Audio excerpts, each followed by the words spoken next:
Waarom het Yeshua die vyeboom vervloek? Yeshua kom net voor Pesach in Jerusalem aan en hy sien 'n vyeboom met blare, maar dit was nie tyd van die vye seisoen gewees nie, maar hy vervloek die vyeboom.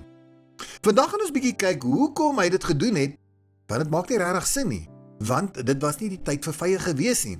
Maar, voor ons daarna kyk, gaan ons eers kyk wat sê Yeshua vir Nathanael. Ons lees in Johannes 1 vers 49. Nathanael sê vir hom, "Waarvandaan ken u my?" Yeshua antwoord en sê vir hom, "Voordat Filippus jou geroep het, toe jy onder die vyeboom was, het ek jou gesien."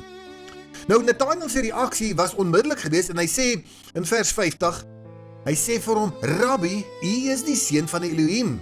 U is die koning van Israel." Waarom was dit so 'n groot reaksie van Nathanael geweest net oor hierdie woorde wat Yeshua gesê het oor hom by die vyeboom? Nou in Hosea lees ons die volgende in Hosea 9 vers 10.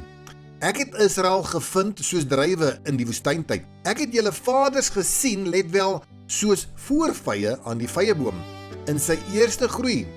Maar hulle het na Baal Peor gekom en hulle aan die skande God toegewy en in verfoeisels geword, net soos die voorwerp van hulle liefde."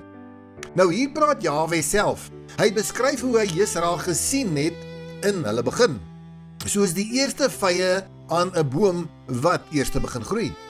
Dis is die klemwoord hier, die voorvye.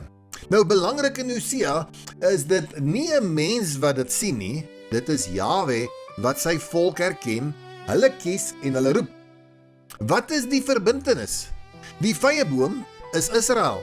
En die profete simboliseer die vyeboom dikwels Israel, en dit sien ons in Hosea 9 vers 10, Jeremia 24 die hele hoofstuk, Micha 4 vers 4 en ook later Yeshua se vervloeking van die vyeboom in Matteus 21. Nou die vyeboom is dus 'n profetiese beeld van die volk wat let wel in verbond is. Met die woorde, "Ek het jou gesien." Dit is verbondstaal. In Hosea beteken "ek het julle gesien", beteken dit "ek het julle gekies", "ek het julle geken" en "ek het julle geroep." Nou wanneer Yeshua sê, "ek het jou gesien onder die vyeboom", is dit nie net 'n fisiese sig nie, dit is verbondstaal. Hy praat in die taal van Jahwe soos in Hosea. Hierdie gesien is nie net 'n fisiese kyk nie, dit beteken Jahwe het Israel raak gesien tussen die nasies. Hy het hulle uitgesonder of afgesonder. Hy het hulle in verbond geneem. En die beeld van die eerste vy aan die vyeboom wys hoe kosbaar en spesiaal hulle vir hom was. Nou in Amos 3 vers 2 dan sien ons, "Net julle het ek geken." En is nou nog 'n baie duidelike voorbeeld van verbondstaal. Nou hier beteken ken in Hebreëus yada. Dit beteken uitverkies, verbondsverhouding, intieme kennis. Dit is presies dieselfde konsep as "ek het julle gesien." Nathanael snap Yeshua se woorde. Hy verstaan iets groters. Nathanael reageer onmiddellik en hy sê, "U is die seun van Elohim, die koning van Israel." So hy besef, dit is net Jahwe wat so sien. Net Jahwe ken die hart. Net Jahwe het Israel oorspronklik gesien by die vyeboom. Nathanael weet, dit was sy koning Yeshua wat aan die woord was in Hosea. En dadelik erken hy Yeshua as die koning van Israel. Nou 'n dieper simboliek in hierdie gedeelte is, in die rabbinisiese tradisie was onder die vyeboom ook 'n plek van Torah-studie, gebed en meditasie. Dit is dalk moontlik dat Nathanael besig was met skrifstudie. Miskien het hy nog self Hosea gelees. Of hy was in gebed gewees oor die Messias. Nou Yeshua wys, "Ek het nie net jou fisies gesien nie, ek het jou hart gesien." Nie net Jahwe sien die hart nie.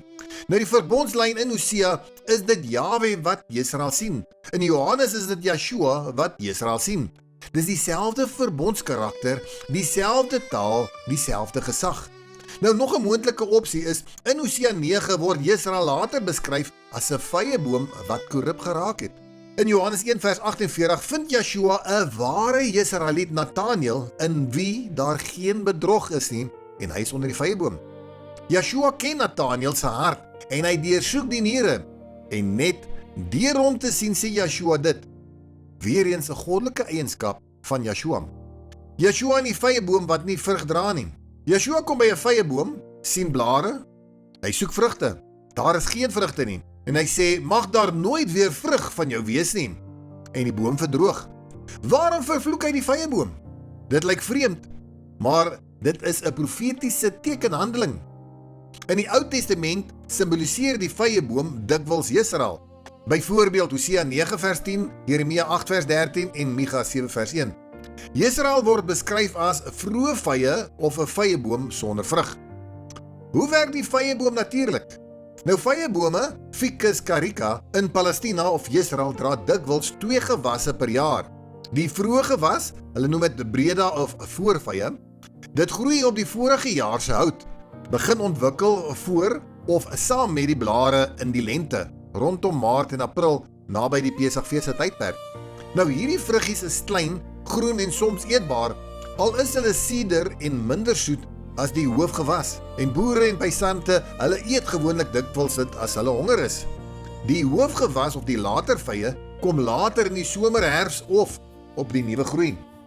Nou wanneer 'n vyeboom vol blare is, soos in Matteus 21 vers 19, is dit 'n teken dat die boom normaalweg al voorvye moet hê. Die blare kom nie eerste nie. Die voorvye vrug verskyn dikwels gelyktydig of selfs voor die volle blare. As daar blare is, maar geen vrug is nie, selfs nie eers die klein voorvye nie, is dit 'n slegte teken. Die boom is onvrugbaar, hulle is siek of dit is dood binne en dit sal ook nie later goeie vye dra nie. So wat doen Yeshua? Hy kom na Jerusalem net voor Pesach. Die tempel staan daar. Godsdienstige aktiwiteite is volop. Blare is daar, maar daar's geen vrug nie. Blare is gelyk aan uiterlike godsdiens. Vrug is gelyk aan ware geregtigheid en geloof. Dit was 'n oordeel oor 'n stelsel wat uiterlike lewe toon, maar geen geestelike vrug dra nie. Wat van die eerste vrugte van 'n vyeboom? 'n Vyeboom dra 'n klein vroeë vruggies, soos ons sê breda vrugte, voor die hoofseisoen. As daar blare is, moes daar reeds klein vrugte gewees het. Dis blare sonder selfs hierdie vroeë vrug beteken dit is skynheiligheid. Nou geestelike betekenis van dit, mense sonder gehoorsaamheid, verbond sonder vrug, titel sonder karakter, wet sonder die koning agter die wet. Nou 'n dieper geestelike betekenis, die vyeboom kom direk na Yeshua se intog in Jerusalem en dan reinig Yeshua die tempel ook. Dit is 'n profetiese uitspraak. Die ou stelsel gaan verdroog, 'n nuwe verbond of met ander woorde herstel kom. Yeshua vereis ware vrug. Hy wil hê ons moet weet wie hy is, hom agter die wet kan sien, dat ons die koninkryk en sy geregtigheid moet ken. Want kennis van Elohim is beter as enige ander offers.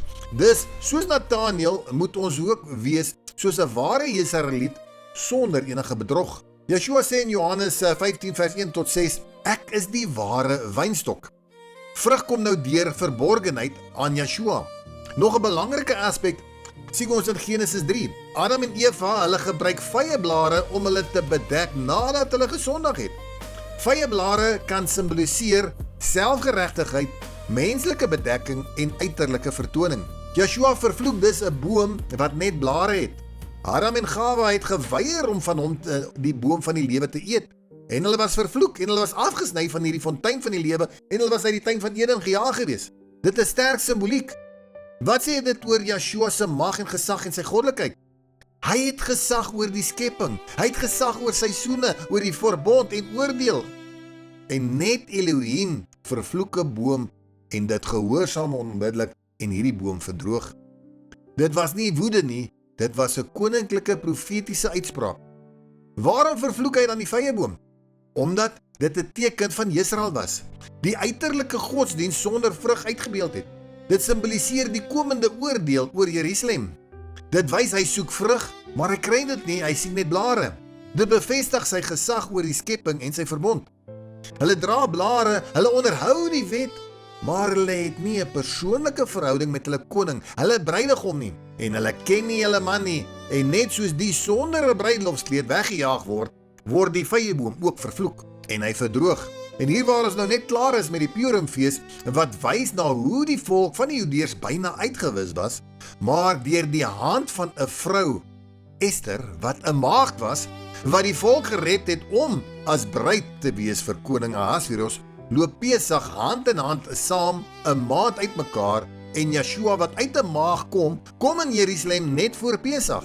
Hy reinig die tempel met die klomp kopers en die verkopers. Hy kom by die vyeboom, hy sien blare wat voorvye al moet hê. Dit wil sê, dit is mense wat 'n gedaante van godsaligheid het, maar hulle het geen vrugte nie. Yeshua kan nie van hulle eet nie. Daar moet voorvye op hulle wees. Ja, Pesach is voor die deur. Mense met blare geklee gaan Pesach hou, maar hulle het nie die vrugte nie. Hulle ken nie hulle koning soos Nathanael se skielike reaksie nie. Hulle verag sy goddelikheid, reken hom net as 'n mens, sien hom nie as hulle man en hulle koning nie. Hulle sien Yeshua nie in die Pesach en ander feeste nie. Hulle is geestelik blind. Daar is nie voorvye aan hulle wat geëet kan word nie. En wat gebeur met die wat Yeshua se goddelikheid en koningskap verag? Let wel, bring hulle hier en slaan hulle voor my dood. Dis dieselfde wat met die vyeboom gebeur het. Dit was vervloek. Yeshua het voor Pesach die tempel gereinig, ontslae geraak van die met slegte vrugte, sodat die ware gelowiges daardie Pesach sou kan opkyk en kan sien dat hulle hom, Jahwe, gefolter het en deel in sy smart en lyding en bitterlik oor hom ween, soos 'n mens sal ween oor 'n eersgeborene, om sodoende een te word met sy dood en lyding en die beker van verlossing opneem, sy ongesuurde brode te eet en sy naam Jahwe aanroep om sodoende jou spesiale gelofte op sy feesdag te betaal. Dus bring Yeshua oordeel oor hierdie vyeboom. Hy reinig die tempel en hy vervloek die wat nie vrugte dra wat by die bekering pas nie. Dis baie interessant hoe mense kan dink Yeshua was maar net 'n mens soos ek en jy. Maar hier kom hy en hy oordeel die ganse dom mense. Jammer, ek bedoel die ganse mensdom. En so kom die sifting voor Pesach. Amerika het Iran se hoofleiers uitgehaal. Oorlog is reeds aan die broei. Baie lande staan daar reeds saam. Rooi maane is in sig, sterretekens in die lig, en die ware bruid is die een wat haar bloedbruidegom ken. Sy is die een wat beskerm sal word tydens die groot verdrukking, en ander wat die gebooie onderhou, en so hier en daar Yeshua se woorde aanhaal, maar nie hulle koning ken, soos die bruid nie. Hulle gaan deur die verdrukking moet gaan, hulle lewens aflê vir hulle bruidegom, omdat hulle nie van die begin van die boom van die lewe wou eet nie. Hulle het ook nie tyd afgestaan aan hulle koning nie. Hulle het nie gereeld onder die vyeboom gesit en skrifstudie gedoen nie, om hul koning te soek nie. Maar wanneer hulle deur die vuur gelouter gaan word, sy harde woorde as lewende woorde aanvaar, sal hulle hom in die vuur vind, want hy is jou engel van die verbond. Hierdie volk kon nie na Jahwe luister nie, want sy woorde was te hard. En so kan hulle nie na Yeshua se woorde luister nie, omdat sy woorde ook te hard was vir hulle. En so gaan hulle weg, want hulle het nie eers enige voorvye aan hulle nie, want hulle ken nie hulle koning nie, hulle is nie deel van die bruid wat onder die bruidegom se beskerming val nie. Yeshua se koms sal onverwags wees, buite jou seisoen. Maak seker jy het vrugte wat by die bekering pas. Laat die wat kan hoor, en die wat kan sien, sal sien, en hulle koning leer ken, die voorvye dra en deel van die bruid kan word, en reg kan wees vir hulle bloedbruidegom, voor dit te laat is. Mag jy 'n geseënde dag hê. Shalom.